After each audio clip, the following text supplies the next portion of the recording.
My marriage didn't survive the honeymoon. I caught my wife texting her ex, saying she wished he was there instead of me. There's a particular kind of glow people talk about after a wedding. The honeymoon phase, all smiles and champagne, when the world feels like it's applauding your love story. I thought that's where I was. I thought I'd stepped into that golden chapter everyone dreams of. Our wedding was exactly what we planned. Small, intimate, a rustic barn venue outside Denver strung with fairy lights, our closest family and friends packed in tight. The pictures came out perfect. Her in the dress, me looking halfway decent in a suit, both of us smiling like we'd cracked the secret code of happiness. We left the next morning for our honeymoon. A direct flight to Maui, 2 weeks at a resort that cost more than I'd ever thought I'd spend on a vacation. I justified it by telling myself, you only get one honeymoon. At least that's what I believed then. The plane ride was long but easy. We toasted with cheap champagne in plastic cups, whispered about how we couldn't believe we were really married now. She leaned her head on my shoulder, scrolling her phone between naps. I didn't think much of it. Everyone scrolls their phone.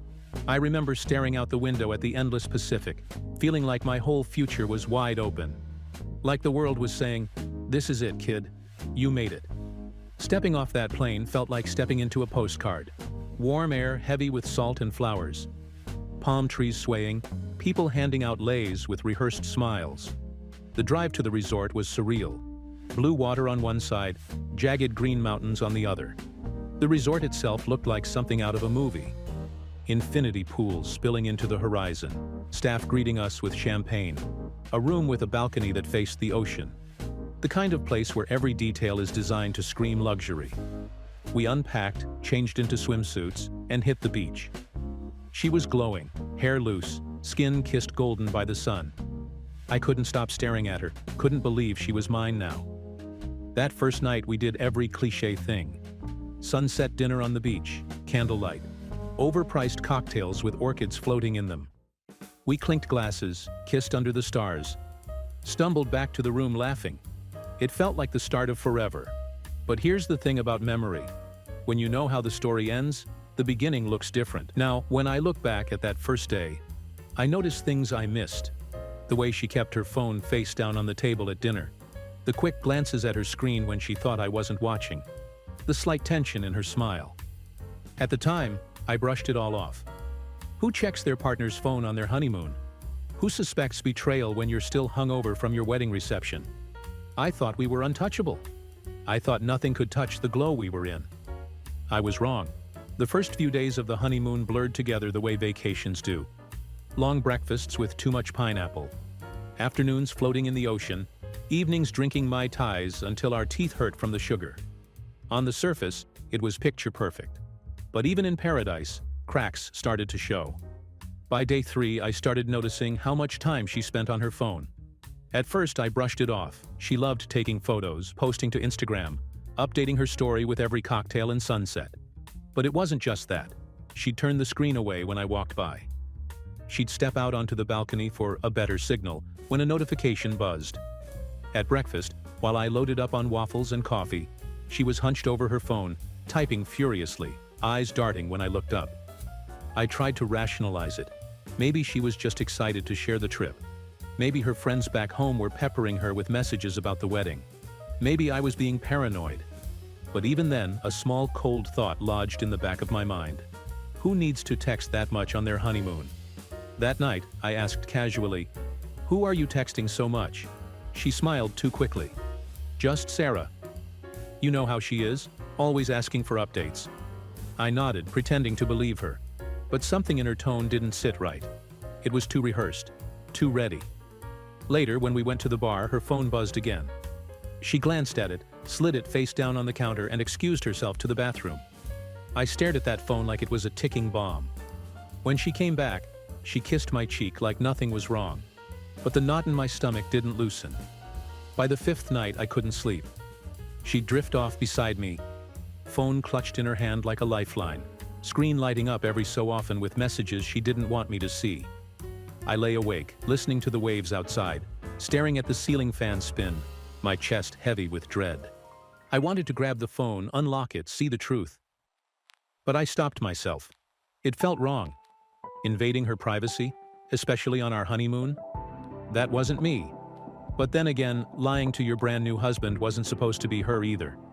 The next morning, she left her phone on the nightstand when she went to shower. I wasn't looking for it, but the screen lit up. A preview of a message, just one line, burned into my brain. Wish you were here instead. My blood turned to ice. She came back out a minute later, towel wrapped around her, smiling like everything was fine. I smiled back, pretending my world hadn't just tilted off its axis. Because now I knew. The cracks weren't just in my imagination. Something was very, very wrong. There are moments in life when you know, without a doubt, that everything is about to break. That message preview, "Wish you were here instead," was the beginning of the end. But at that point, it was just a glimpse. I needed the whole truth, even if it ripped me apart. For the rest of that morning, I went through the motions like a ghost. We ate breakfast by the pool. She laughed, snapped pictures of her smoothie bowl, talked about booking a snorkeling trip. I nodded, smiled, pretended my chest wasn't caving in. Every glance at her phone felt like a punch. Every buzz rattled my bones. I couldn't unsee that message. My brain chewed on it like glass. Wish you were here instead. Instead of me. Instead of our honeymoon. Instead of our marriage. It happened the next night. We'd spent the day hiking, sunburned and sweaty, drinking too much at a luau. She passed out early, face down on the pillow, phone clutched loosely in her hand. For a long time, I just stared at it. My better self screamed not to respect her privacy, to trust her. But the voice was drowned out by that cold, gnawing certainty. I slid the phone from her hand, heart pounding so loud I swore it would wake her. I unlocked it with her fingerprint, easy since she was asleep. And there it was. Dozens of messages, weeks worth, all to one name, Eric, her ex, the one she swore she'd cut out years ago, the one she said was toxic, obsessive, in the past. The thread was a knife through my gut. Flirty banter, inside jokes, late-night confessions, and then the worst, her. He's asleep. I wish I was with you instead. Him. Don't worry, this trip won't last forever. Then we'll be back to normal. Her. I miss you so much. I don't know if I made the right choice. I felt my knees buckle even though I was sitting on the edge of the bed. My hands shook, screen glowing in the dark, my whole life unraveling in blue and gray bubbles. This wasn't just some lingering crush. This wasn't harmless catching up. She was in love with him. On our honeymoon. She'd stood in front of our families, vowed forever to me, smiled through pictures, and then this. Whispering to another man while lying next to me in our honeymoon suite. It was like the air left the room, like the ocean outside had drained away, leaving nothing but wreckage. I didn't wake her. I couldn't. I just sat there for hours, phone in hand, scrolling through every word until my eyes burned. By the time dawn broke, I knew I couldn't keep it in. I couldn't smile through another breakfast, couldn't pretend. The confrontation was coming, and it was going to burn everything down. I had planned to keep the peace. I told myself I'd wait until we got back home to confront her, that I wouldn't ruin the trip any more than it was already ruined. But when you've read through dozens of texts between your brand new spouse and their ex, all while lying in the bed you just shared, in a room that was supposed to be the beginning of your forever, peace isn't an option anymore. By sunrise, my hands were still shaking. I hadn't slept. She stirred, yawned, smiled groggily at me like everything was fine, like she hadn't poured her heart into someone else's phone just hours before. That smile broke me. I didn't ease into it. No careful approach. No slow build-up. I just said it, flat, voice hoarse from staying silent all night. I read your texts. Her whole face froze. The smile dropped, replaced by a pale stillness. She knew instantly what I meant. At first, she tried denial, the knee-jerk reaction. What texts? What are you talking about? But her eyes darted, her breath hitched, and I could see the panic setting in. I held up her phone. Eric, I said. Just his name. It landed like a hammer. That set off the fight I'd been dreading but knew was inevitable. She swung between anger and desperation in seconds, accused me of invading her privacy, of not trusting her. I laughed, bitter and sharp. Not trusting you? You've been telling your ex you wish he was here instead of me on our honeymoon. She cried. She shouted. She grabbed the phone from my hand like deleting the evidence would erase the truth I'd already seen. The argument spilled from the room onto the balcony, voices rising over the sound of waves crashing below. Other guests on nearby balconies glanced over, pretending not to listen while clearly tuning in. Later that morning, we tried to go down to the beach, like routine could fix us. But it didn't take long before the argument reignited. There we were, in paradise, the ocean sparkling, tourists sipping cocktails under umbrellas, and we were screaming at each other. She begged me not to make a scene. I told her the scene wasn't mine, it was hers. Years in the making, written in every text she sent behind my back. I could feel the eyes on us. A couple a few chairs down shifted awkwardly, pretending to read but clearly listening. A family with kids packed up early to get away from our disaster. I didn't care.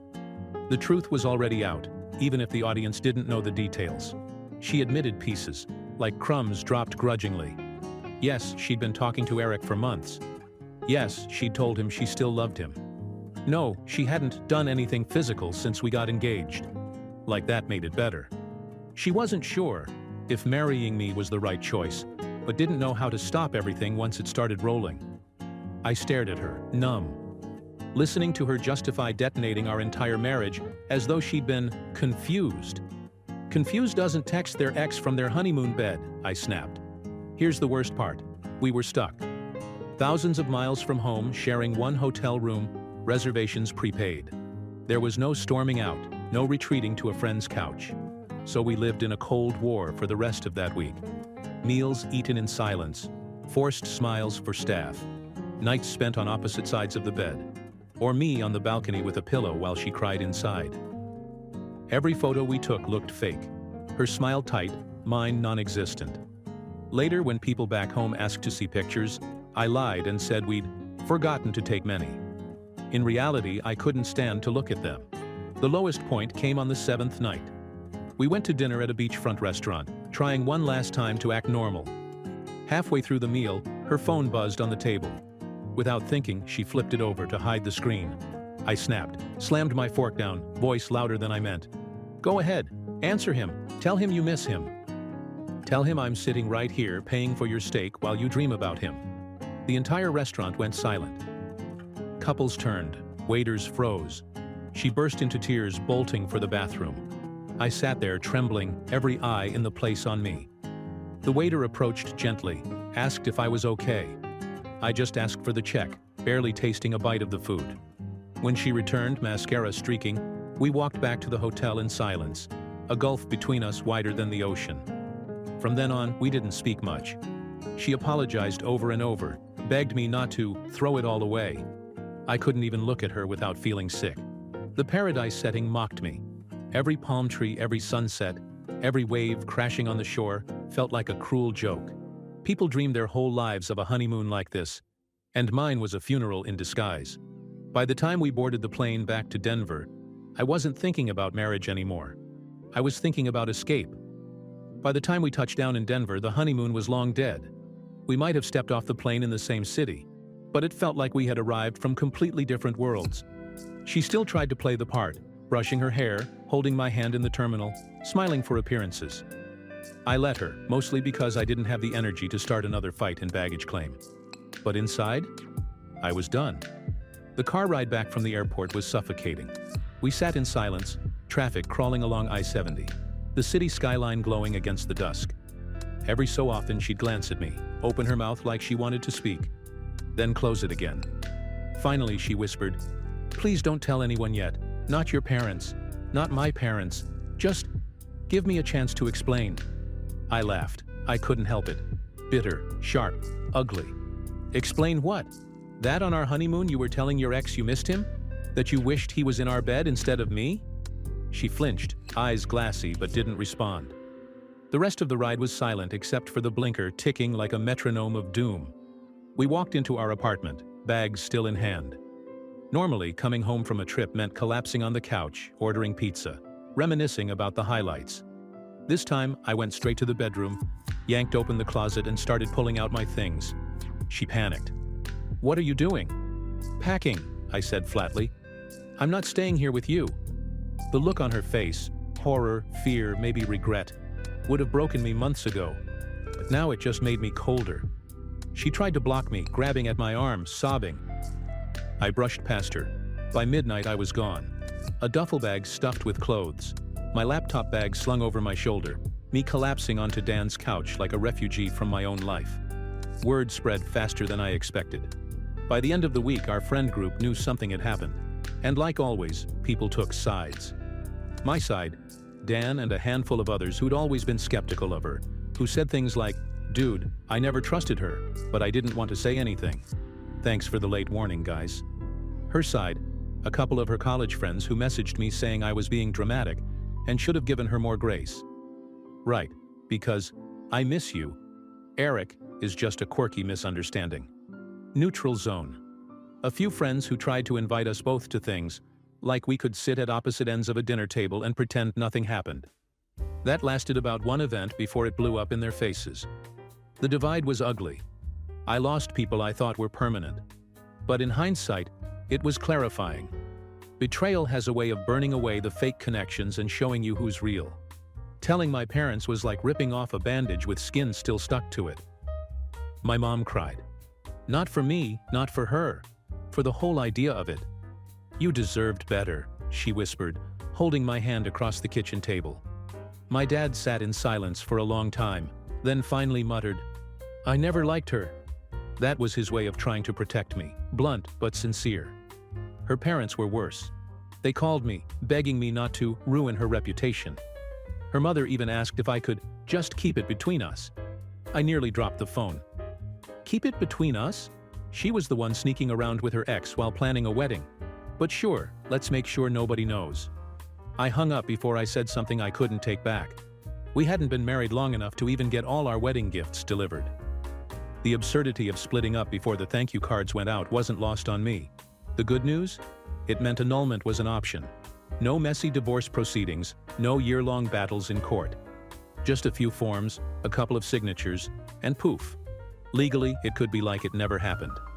The bad news? Emotionally, it had happened. And it had scarred me deeper than I knew how to articulate. We split up our things like business partners dissolving a failed company. She took the fancy kitchen gadgets her aunt had bought. I took the couch. We flipped a coin for the TV. The wedding album? Straight into storage, both of us too cowardly to deal with it yet. She tried, I'll give her that.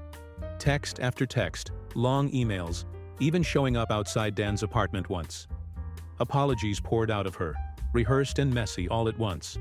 She promised therapy, promised no more Eric, promised she could fix it. But here's the thing. Apologies are worthless when trust is gone. It's like apologizing after you've burned down someone's house. You can be as sorry as you want, the house is still ashes. Every time I looked at her, all I saw was the phone screen glowing in the dark. Those words etched into my skull. I wish you were here instead. Social media turned toxic fast. People tagged us in wedding photos, congratulated us, wrote comments about forever love. She untagged herself from my posts. I archived our pictures. Eventually, I deleted Instagram entirely for a while. I couldn't stomach the curated version of our life that looked so perfect when reality was so rotten. Worse, word of our split leaked beyond friends. Co-workers whispered. Distant relatives messaged me, "Are you okay?" It felt like living in a fishbowl. My humiliation broadcast like reality TV. Those first months back were the hardest. Every night was a battlefield between anger and grief. Some nights I'd pace Dan's living room, fists clenched, replaying the arguments in my head. Other nights I'd collapse into tears, mourning the person I thought I'd married. The bed felt too big. Meals felt tasteless. Silence pressed in like a weight. But slowly, I started to feel slivers of relief. Because at least now, I wasn't being lied to anymore. The worst truth was better than the prettiest lie. What stuck with me most was the irony. We spent thousands on that trip, planned it for months, told ourselves it would be the start of everything good. Instead, it became the stage where everything ugly finally stepped into the light. Other couples came back from their honeymoons with tans and stories about adventures. I came back with an annulment packet and nightmares of glowing text bubbles. And that's when it hit me. My marriage didn't even survive its honeymoon. It collapsed before the champagne was gone. If the honeymoon was the crash, the months that followed were the slow-motion wreckage. People imagine betrayal as one sharp wound, one explosion you walk away from. But the truth is that it echoes. It seeps into every part of your life. It drags on long after the initial impact. The annulment was surprisingly simple on paper. A stack of forms, a few notarized signatures, a couple of months of waiting. Legally, it was as if the marriage had never happened. No property battles, no lawyers draining our bank accounts, no drawn-out hearings. But emotionally, every page felt like acid. Filling out the paperwork forced me to write my own name next to hers, one last time. Signing the lines felt like putting a bullet in something I'd once sworn to protect. When the annulment papers came back approved, I didn't celebrate. I didn't drink or call friends or post some triumphant update. I just sat on the edge of my bed, staring at the letter, feeling nothing but a strange hollow space where my future used to be. The elephant in the room, or rather, the shadow in every room, was Eric. Through mutual friends, I found out he and my ex never actually worked out. Whatever fantasy she'd been spinning in her head, whatever version of him she clung to through late-night texts, reality didn't match. Apparently within a month of me moving out, he'd ghosted her. Gone. Part of me wanted to laugh, to feel vindicated, but mostly, I just felt tired. Because whether he stayed or left, the damage was done. She'd thrown away our marriage chasing after him. And even when he disappeared, it didn't undo the choice she made. Even without her in my life, she lingered everywhere. In the kitchen gadgets I didn't keep. In the Netflix shows we never finished. In the way my body automatically turned to one side of the bed, expecting her warmth. Everywhere I went, people asked about her. The barista at the coffee shop where we'd gone every Saturday. The neighbor who used to see us walking hand in hand. Co-workers who'd seen our wedding pictures pinned on my desk. Each time I had to explain, dodge, or outright lie. Didn't work out. Complicated. We split. Each answer felt like ripping a scab off a wound that hadn't even started to close. By month 3, the friend divide had solidified. Dan stayed firmly in my corner, my rock. Friday nights with whiskey and takeout became our ritual. Others rotated in and out, some fading away, unable to handle the awkwardness. I learned something important. Betrayal isn't just between two people. It's a grenade that hits everyone around them. The shrapnel cuts through friendships, families, entire circles. People pick sides not because they want to, but because neutrality isn't possible when trust has been obliterated. Therapy became a lifeline. At first it felt like I was paying someone to sit and nod while I repeated the same story. But slowly I started to unpack things I didn't even realize I was carrying. Why I'd ignored red flags. Why I'd let my fear of confrontation blind me to what was right in front of me. Why I'd handed over so much of my identity to someone else's validation. It wasn't about blaming myself for her cheating. It was about understanding how I'd let myself be kept in the dark for so long, and how to never let that happen again. There were little milestones that felt like progress. The first time I went a whole day without thinking of her. The first time I laughed so hard I forgot the weight in my chest. The first time I deleted a picture of us without hesitation. The first time I woke up in a quiet apartment and felt peace instead of loneliness. Each one was tiny, barely noticeable. But strung together they became proof that I was moving forward, even if it was slower than I wanted. About 6 months after everything collapsed, a friend convinced me to try dating apps. It felt surreal, swiping through faces, writing bios, pretending to care about small talk when I was still raw. I went on a few dates, coffee, dinner, drinks, nothing serious. Some were disasters, some were fine. Nobody clicked, but it reminded me that life didn't end with her, that there were other people out there, that I wasn't destined to orbit her ghost forever. One night I got curious. Against every instinct, I checked her Instagram. She'd posted a photo of herself at some wine bar with friends, smiling, laughing, glass raised. The caption, "Fresh starts and second chances." For a moment, rage surged. How dare she act like she was the one who needed a second chance, like she was the victim, like I hadn't been collateral damage in her selfishness? But then, I let it go. Closed the app, deleted her profile from my search history, because that was her life now, and mine was no longer tied to hers. The real turning point came one morning in late spring. I woke up, made coffee, sat on my balcony as the sun rose, and it hit me. I hadn't thought about her the entire day before. For nearly a year, she'd lived rent-free in my head, haunting me, poisoning every thought. And now, finally, she was fading. Sometimes I still circle back to the irony of it all. That the place where she chose to confess her ongoing betrayal wasn't a therapist's office, wasn't our living room, wasn't even after the wedding but before. It was an airport. A place built for departures. A place where people leave and arrive, where paths split. She confessed while we were waiting to board a plane to paradise. And in that moment, she didn't just ruin a trip. She put me on a flight out of our entire life together. If the first 6 months after the honeymoon felt like bleeding out slowly, the second 6 were more like learning how to walk again. Not gracefully, not confidently. More like stumbling, limping, tripping over my own emotions until, little by little, it started to feel natural again. Now, standing at the 1-year mark since everything fell apart, I can look back with a strange mix of bitterness, sadness, and most surprisingly, gratitude. Not gratitude for her betrayal, but for what it forced me to learn about myself. The annulment papers had come through months earlier, but the weight of them didn't fully hit until I sat down to do my taxes. There it was, clear as day. Single. Not married filing jointly. Not married filing separately. Just me. Alone. It was a brutal reminder, but also freeing. Legally, emotionally, officially, I was untethered. No more lies binding me. No more obligations to someone who had chosen another man even as she wore my ring. The marriage hadn't even lasted long enough to leave a legal scar. But inside me, the scar tissue was permanent. My parents, who had been so crushed by the fallout, slowly healed too. My mom stopped asking about her. My dad stopped glaring whenever her name came up in passing. Family dinners went back to being about football games, inside jokes, and who was bringing dessert. The funniest part? My little sister started calling me the lucky one. She said, "At least you found out right away before you wasted decades." At the time I hated hearing it, but now I think she might have been right. By the 1-year mark, the friend circle had settled. The ones who stood by me became closer than ever, battle-tested friendships forged in betrayal's fire. Dan especially.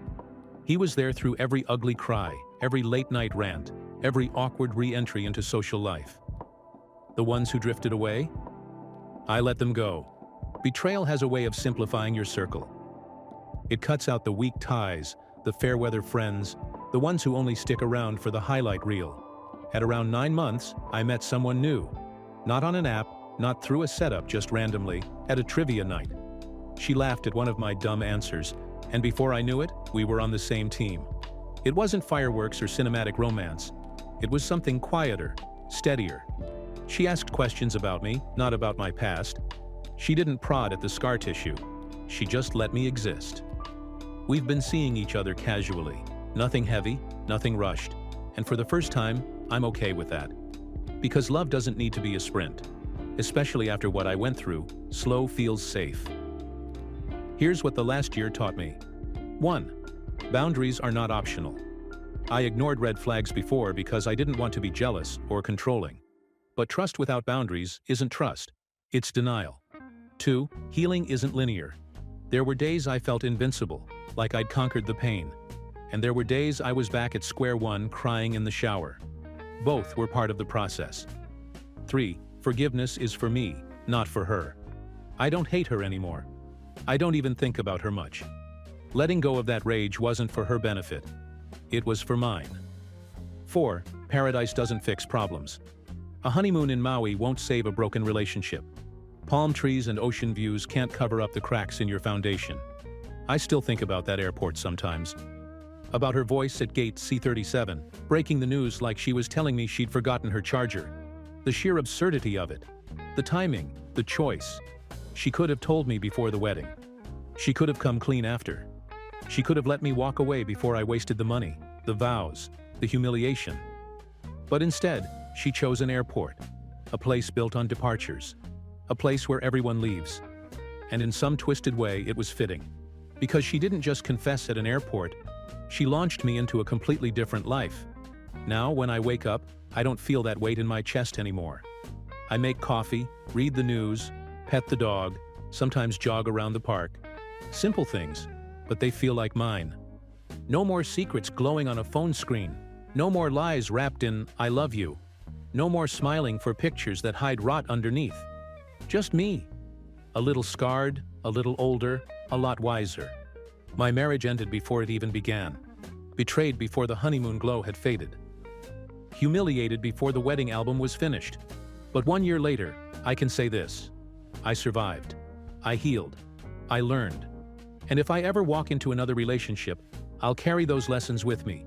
Not as baggage, but as armor. Because sometimes the worst thing that ever happens to you is the thing that finally sets you free.